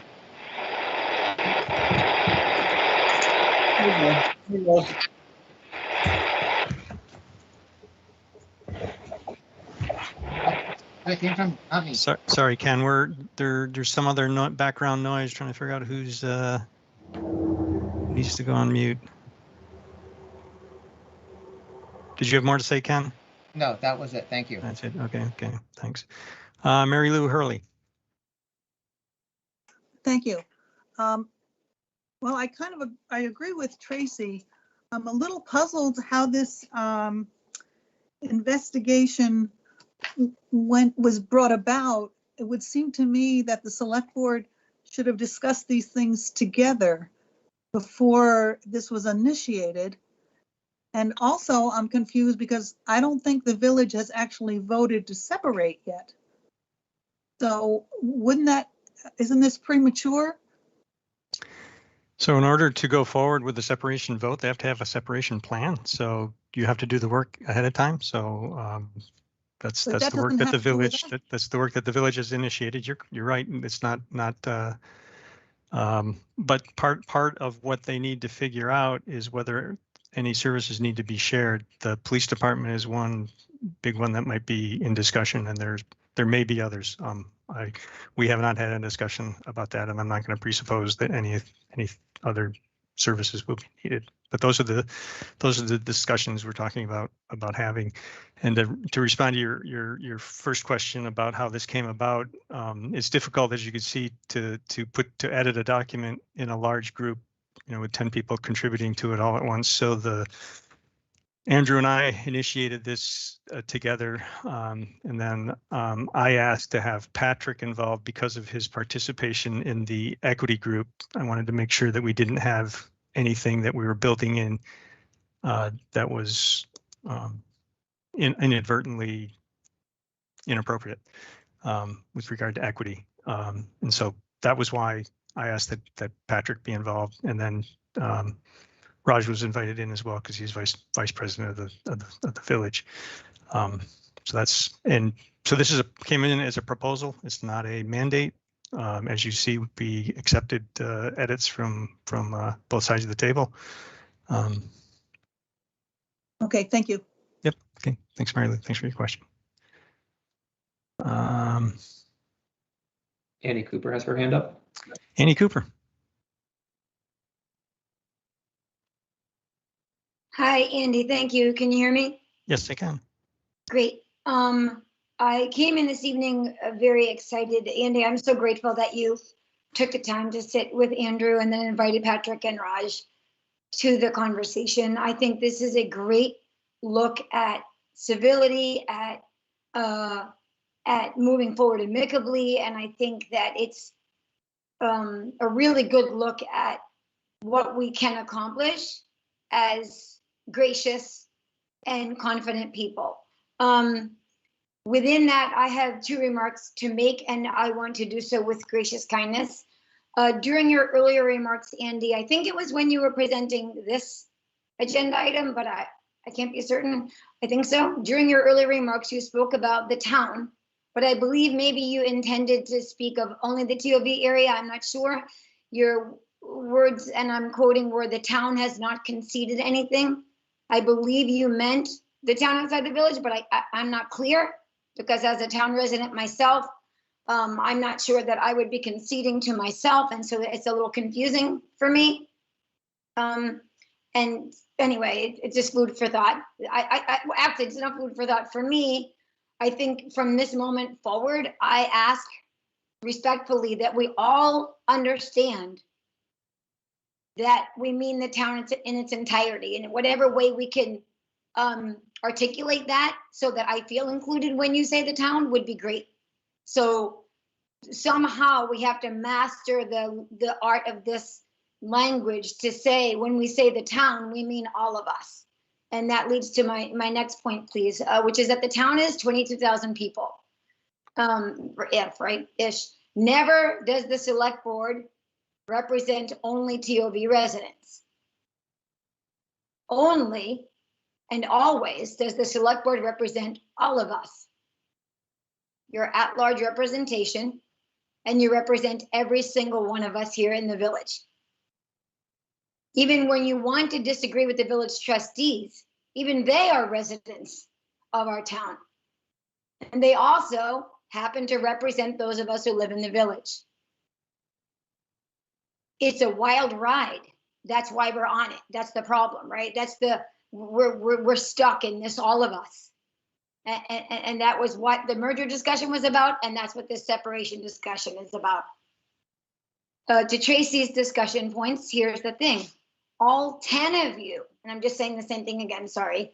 All 10 of you represent the village in its entirety. And the select board represents all 22,000 of us in our entirety as a town. I hope that just made sense. If it didn't, I can restate. At no time can or should the select board represent only those town residents living external to the village. A side note to all of our residents who happen to be here this evening, no matter how fair or not fair this seems or sounds to any of us, or anyone who lives in the TOV area, it is still a fact that you can't remove, even if you don't like it. It's a legal fact. So the legal fact is, those of us who live in the village pay taxes equally as town residents as all of those of you who live in the town outside the village. We also pay taxes to the village of Essex Junction. Those who live in the town outside the village do not pay taxes to a TOV, and they're not an entity. It's not a thing. And so it's not that simple. So when this piece of the document that is up for discussion was up for discussion. It confused me that we don't keep it in. And I appreciate how unanimously you all came to that. I really applaud the teamwork involved. But my concerns are, as a resident of both the town and the village, that now the staff that I pay taxes for, right, are not as free to help with the work of separation. And the work of separation is about the entirety of the town, even though it's in the village's hands. And so I respectfully ask that you reevaluate that, although I recognize I'm asking 10 people to reevaluate it who all said no, so I'm probably not going to get far with that. But in the spirit of my original intro to this long comment that I'm making, and thank you for all this time, in the spirit of that, I think that this really does belong in there, and the things brought up, such as Tracy did, I think some trust is a good idea. The select board can't do battle on behalf of a portion of the town against another portion of the town when you represent all of us. I think some trust that there's good and kind motives in the separation. No one's looking to, we just want to grow and move on. Thank you for all this time. I really appreciate your kindness. Thank you. Yeah, thanks, Annie. I do want to clarify, when I said the town, I do mean the town in its entirety. And I would say that I do not represent the village as an entity. I represented the residents of the village as town residents. I do not represent the village. I represent the residents of the town who live in the village, yes. And I represent the town. So when I say I'm representing the town, I always mean that I'm representing the entire town. And I will say that I do not represent the village. I represent the residents of the town who live in the village as town residents. Sure. Did I say that wrong, Andy? No, you didn't. You did not. You did not. You're just. But I'm just trying to. I'm trying to clarify that the village is an entity that has its own representation. But also, all of those. But everybody who lives there is a town resident who I represent, and you are correct. I cannot solely represent anybody, the region of the town that is outside the village. Right. You are correct. So then, if I may, sorry, did I interrupt you? No, go ahead. If I may, when you earlier said that the town was not conceding anything, I guess I'm still unclear, because how could. So the town is an entity. Right? The town is an entity. The town as an entity has not conceded anything. Of course not. Yeah. Okay. Thank you. Thank you, Annie. Sarah Michelle. Well, I thought I knew what I was going to say, but now I'm a little confused. No, I do know what I need to say. Andy, and this is please not coming from any anger or disrespect, but I was listening to Brian's comments and you interrupted in a way that I couldn't hear what he fully wanted to say. And I know you were trying to keep things on task, but then Ken spoke not to the agreement, and he was allowed to make a statement that, as if he knows for a fact. And so I don't think that was appropriate. So I just want to be sure that the next time Brian speaks, that he gets to speak fully. Okay. I would appreciate that. Thank you very much. Yep. And I agree with Thanks. Yep. Thank you. Thank you for pointing that out. Brian, I'm very sorry. I did not intentionally single you out. I hope it didn't come across that way. No worries, you're the chair.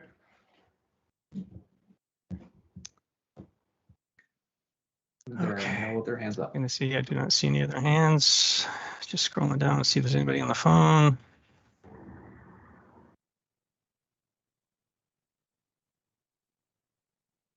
Okay, so bring it back to the board. Irene Boards. Renner's hand is up. Oh, Irene Renner. Irene, go ahead. Thank you. Cannot hear you, Irene. Hear me? Cannot hear you, no.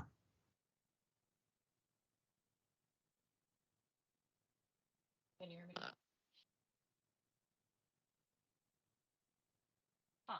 I'm not getting anything.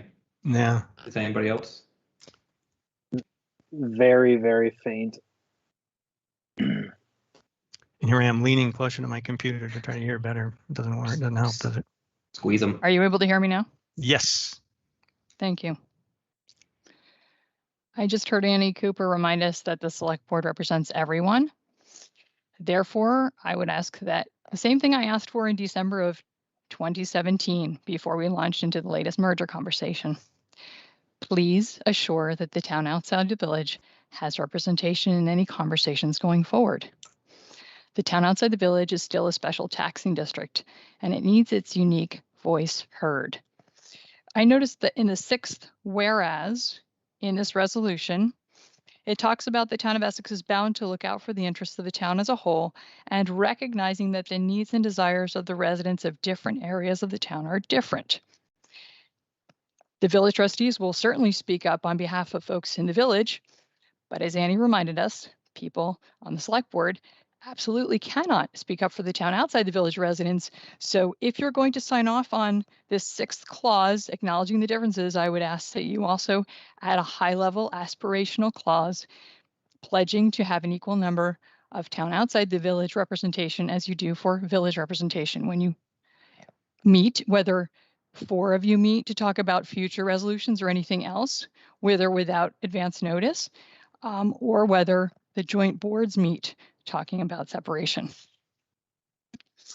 Another point I have. Andrew Brown said at the start of this conversation, board members should hold each other accountable.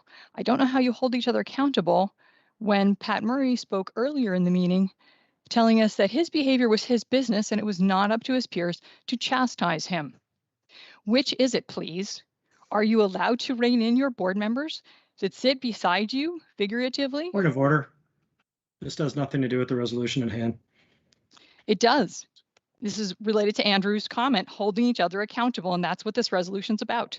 And I want to clarify how you're going to hold each other accountable if you're not allowed to, according to what Pat Murray said. Point of order. Also, I the agree. select board, I agree because Irene Renner is Point of order. also. this is my taking- next point. My next No. point is the Point select of board order. is allowed So, to so sign. excuse me, Sure. Raj, what's your concern? Go ahead. I think she's diverting, and you stopped Brian earlier from diverting way sooner than this. Not comparing the two necessarily, but this is a pretty large diversion from what we're trying to accomplish here in this form of the resolution. Her comments. She's about that. commenting on comments that were made about the resolution and in discussion about the intent of the resolution. So She's I will commenting allow on it. Pat. And Yeah, Thank and you. she's Um, also sure. commenting. Andy, in fairness, she's also commenting on something that I gave as my personal opinion, and then applying them to Andrew's personal opinion. Andrew and I may not necessarily have the same opinion, and we're allowed to do that. That's simply just how we see things. Period. And also, whatever we've said about policy violations in executive session is not open to the public, not open to public knowledge. And most of how we hold each other accountable as a board is an executive session. And I'm not sure why you're signing a resolution if you're going to hold each other accountable behind the scenes, but I have other points to make if I may. Yeah, go ahead, Irene, if they're Thank you. related to the resolution. The select board is being asked to sign a resolution without the voters' permission, just as the select board proceeded to discuss merger without the voters' permission 3 years ago. It looks like 1 town outside the village resident and 3 town inside the village residents drafted this resolution, even after all the pushback on merger, in which there were ratios as lopsided as 2 outside the village and 8 out inside the village people at the table.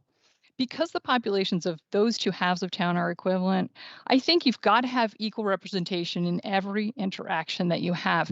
I would also suggest you have some gender balance on this team. Again, whether it's a mini team of 4 or however you decide to meet. If you decide to add 2 outside the village folks and make it 6, I think gender balance is also important.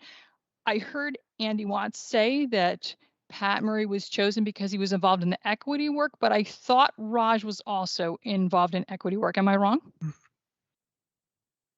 Yeah, I didn't speak for why Andrew invited him, but I assume it's because he was vice president of the village. Okay, but you didn't choose your partner because of his vice chair status. You said that you chose him because of his equity work. Is that, I just want to make sure I got that clear. Mr. Chair, can we just get to the point? Yeah, and Mr. Chair, I think you're allowing the citizen to badger you, and this is ridiculous. Let's move on. I have other points. The town voted not to merge twice. The village voted to consider separation. So how is merger relative to this, related to this? What the town voted for, because we did not have a chance to vote on separation, to me means that there should be a companion agreement from the village talking about how it's going to help the town not to merge, which is what we voted on, if indeed we're going to go forward helping the village separate. We're not talking about the specifics of how the merger process is going to move forward. We're only talking about the resolution here. We're not going to include any specifics into this resolution. So if your comments are about adding specifics to this resolution, then it's about having a companion resolution, because if you're going to have a resolution about helping the village separate, I'd like to see a resolution of the village helping the town to stay whole. The resolution is not an agreement to help them separate. It's an agreement to amicably have discussions about it. Then I would rephrase my question to say, can we have a resolution to help the town amicably stay whole? Because that's what all the towns. We can certainly consider that. Right? That would be great. I heard earlier, I believe it was Dan, say that resolutions are usually benign. The resolutions I've seen are not usually. So if you're talking about the general concept of resolutions, that's not what we're talking about here tonight. Well, it was Dan's comment. I'm just, thanks. I think that that should do it for now, and I thank you for hearing me. Okay, thanks, Irene. Okay, let me see if anybody else got their hand up. Annie has her hand up again. Annie, you've spoken already. If it's quick and it's not in response to other people who have spoken? It's brief. I guess you can determine whether it's in response or not. I'll say one sentence. I don't know. I'm not sure. I'm not sure. It's about yeah, I'm not sure, Andy. I don't know how to know for sure if I'm speaking in response or to a point. I guess I'll let it go just in case. All right. Thanks, Annie. Harlan Smith also has his hand up. I'm sorry. Oh, Harlan. Go ahead, Harlan. Hi, can you guys hear me? Yes. I would just like to chime in and thank both boards for trying to put this resolution together and trying to move forward politely and respectfully to each other. So to all 10 of you, thank you for trying to put this together and to make it happen. As a resident, I appreciate the effort that you guys are trying to accomplish here. So just a thank you. Yep, thanks, Harlan. Appreciate it. Okay, let me see if I can find any other hands. Mike Sullivan. Mike Sullivan, go ahead. Thank you, Andy. I also want to echo Harlan's message. You guys have done a great job tonight. Listening to the resolution and your decisions about the wording of it was, I think, an example in cooperation and well appreciated by people who like democracy. Thank you. Thanks, Mike. All right, do another quick check. I don't know if it's a holdover. I see Irene's hand is still up. Sorry.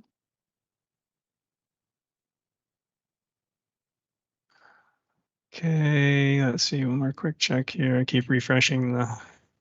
Okay, Nobody's there's hands no other hands are up. So I'm going to bring it back to the board. So we ready to? Do we want to approve this tonight? I'm okay with it. Seems like it. Actually, a lot of nodding heads and thumbs up. So, anybody on the select board want to make a motion?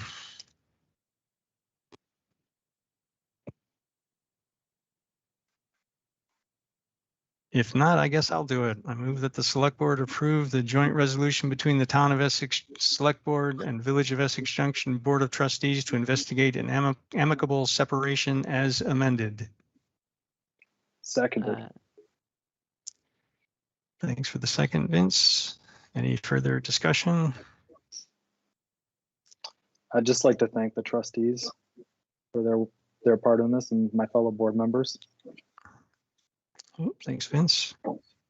Any other comments from select board members? Okay, all those in favor, please indicate by saying aye. Aye. Opposed? Aye. Okay, motion passes 5-0. Trustees, can I get a similar motion? I can do it. I move the trustees approve the joint resolution between the Town of Essex Select Board and Village of Essex Junction Board of Trustees to investigate an amicable separation as amended. Second. Thank you, Raj. Thank you, Dan, for the second. Is there any further discussion from the trustees? I'll just say to echo Vince's sentiment, thank you to the select board for taking this step. Truly is appreciated, and I think shows a great step from our two boards to do this together. So thank you. All those in favor of the resolution, please signify by saying aye. Aye. All those opposed signify by saying nay. That also passed 5-0. Thank you all. All right, hand it back to you, Andrew. Right, so the next item is to schedule the next joint board meeting. As you can see in the packet, we don't have one set up other than June 5th. Based on some thoughts, we could talk about things such as debriefing from June 5th. We just had an update from the racial equity work group. We could have an update from the Housing Commission, another joint commission we haven't heard from in a little bit. We may have a topic from the village about something related to separation. So I think we may have some things that we could talk about. The question would be, do we want to try and schedule a date right now, or do we want to have staff send out a doodle and figure out a time to meet again?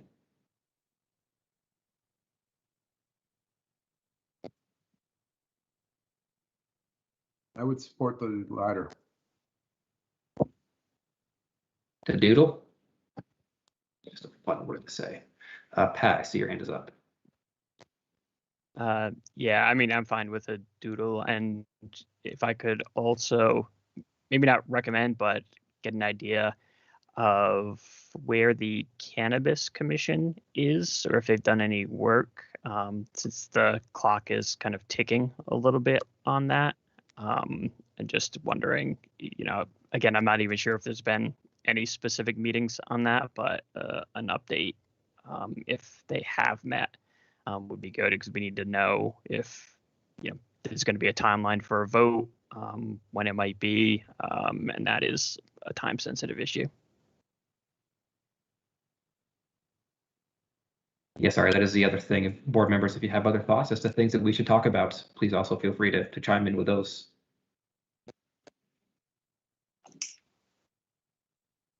Yeah, just to address Pat real quick, I don't think we've met. Is there like a way we can, does staff normally schedule that, or is that something the commission schedules amongst themselves? Take it away, Greg. So Robin and Louisa were heading that up. I believe they're pretty close to finalizing who's going to be on that committee, and you can expect scheduling soon, and I will make a note to put an update on the next joint meeting. All right, thank you, Greg. Looks like we may have just taken care of one of those items. Andy, go ahead. Yes, I was just going to say, with summer vacations coming up, I guess a doodle's probably the better way to do it than to pick a periodic date, because it may not work for a lot of us, depending on what we're doing in the summer. And maybe it would be worth doing, trying to find 2 or so dates. Yeah, it'd probably be good. Yep. Dawn, did your hand go up? It did, and then it went down, but maybe we should see how much work we still need to do, Andrew, so we can know how many meetings we need to schedule. I'm just You know, so on the 5th, when we work together, maybe we can compile a list then. Yeah, I know Greg said the agenda is full, but I think we can figure out a way whether there are some takeaways from that to add on to the list.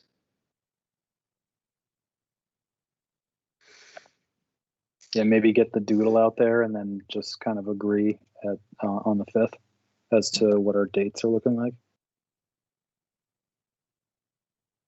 Yeah, quick turnaround would be good. Anything else from board members? All right, I think without any other hands up, I think the path to move forward is there. All right. Thanks, Andrew.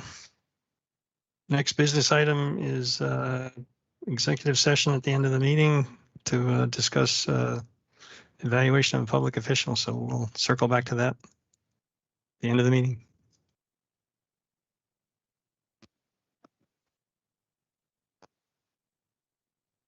And then, am I taking the next one, Andy? I'm sorry. You are. All right, next one's being the consent agenda. Do you know what to do? I move we approve the consent agenda. Thank you, Raj. I'd like to also thank Deb McAdoo for being willing to serve after her first short year on the Housing Commission. Thank you, Amber, for the second. So from the trustees, any further discussion on the consent agenda? Hearing none, all those in favor, please signify by saying aye. Aye. Aye. Anybody opposed? Pass 5-0. Thank you. Okay. Motion from the select board. I make the motion, we accept the consent agenda. Would also like to thank Deb McAdoo. Thank you, Don. Have a second. Seconded. Thanks, Vince. Any further discussion? Hearing none, all those in favor, please signify by saying aye. Aye. Aye. Aye. Opposed? Okay, motion passes 5-0. And then moving on to the reading file, I did want to make comments about the 3+3 charter change. There was a hearing at the GovOps committee that I testified at. My testimony, written testimony, is in the reading file. There's also a front porch forum post in there from Mary Beth Redmond with some good links in it that you can go and actually watch the discussion that GovOps had after the hearing on this topic. It also says that they're not going to take it up this session because the session's ended now. I did also follow up with Mary Beth. She would like to have a meeting with the select board on this topic so that the legislators that have sponsored the 3+3 charter change can have a discussion with us so we can help fill out more information if they need it and just to see what direction we want to go in. So that'll be on a future select board agenda that we'll invite our legislative team to have a discussion about that. Andy, if I may, Darby has a hand up. Thank you. I just wanted to see who seconded from the trustees. I didn't catch that one. It was Amber. Yep. That was who? I'm sorry. Amber. Okay, perfect. Thank you. Any other board member comments about the reading file? I'll just, if I can. Go ahead and Andy, jump in because I can't see hands. No, the only thing I was going to add is just to make sure to check out the agenda and the memo about June 5th. Also, for those of you board members who were not planning to be in person, make sure to let that be known to staff sooner rather than later. The other thing about June 5th, just so board members are aware, is Andrew and I are going to put together a proposal for how to resolve conflicts it's just going to be a proposal. You can certainly have an opportunity to throw darts at it or revise it on the 5th. But so just let you know that we're working on that. Also to let the public know we're working on that, because I got a number of emails this weekend about that question or similar question. Any other board member comments? Go ahead, or Evan, go ahead. Just so all of you know, we are trying to put strategic plan session together for the 5th. It's going to be at 75 Maple.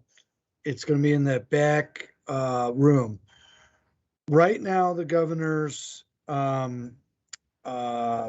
regulations are one person for every 50 square feet. The room is big enough for, say, 15, 20-ish people. But if the public wants to attend, we are going to ask that they attend virtually, if at all possible, so that we do not violate that regulation.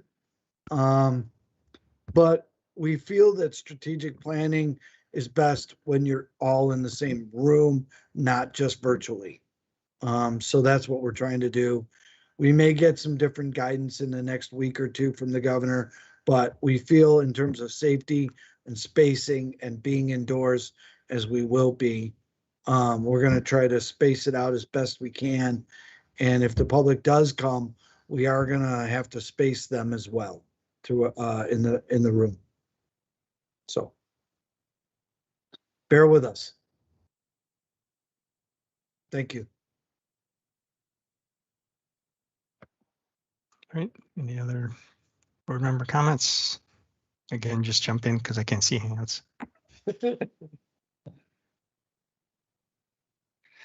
Okay, then if not, I guess we can move on to our executive session.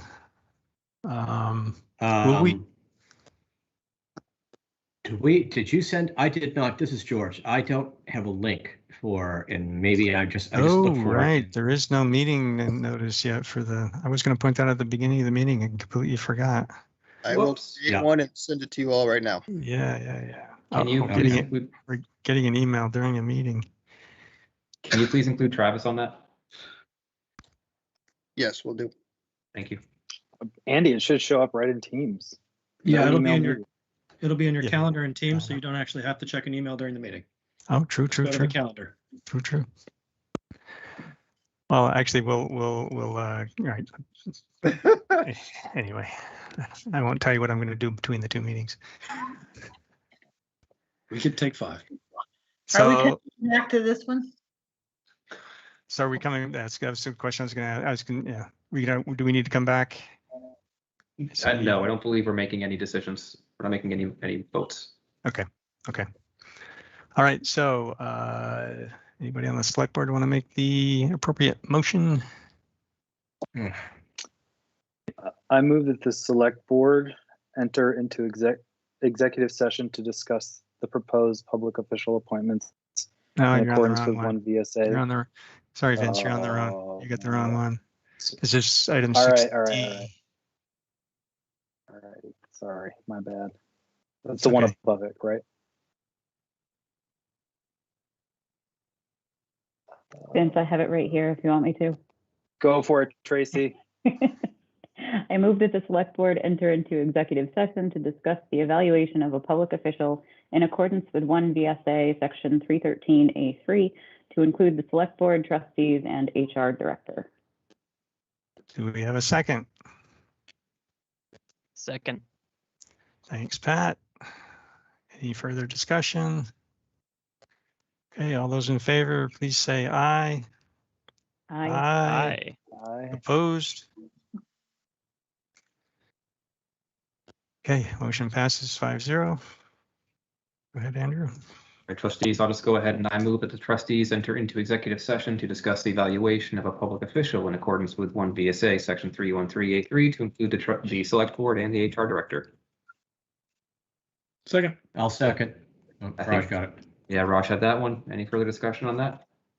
Hearing none, all those in favor, please signify by saying aye. Aye. Anybody opposed? All right, passed unanimously. Okay, so we're not going to come back to this meeting, right? Nope, so we Okay. All right. thank you, public, and we'll So- see you another day. And see all y'all in a few minutes here.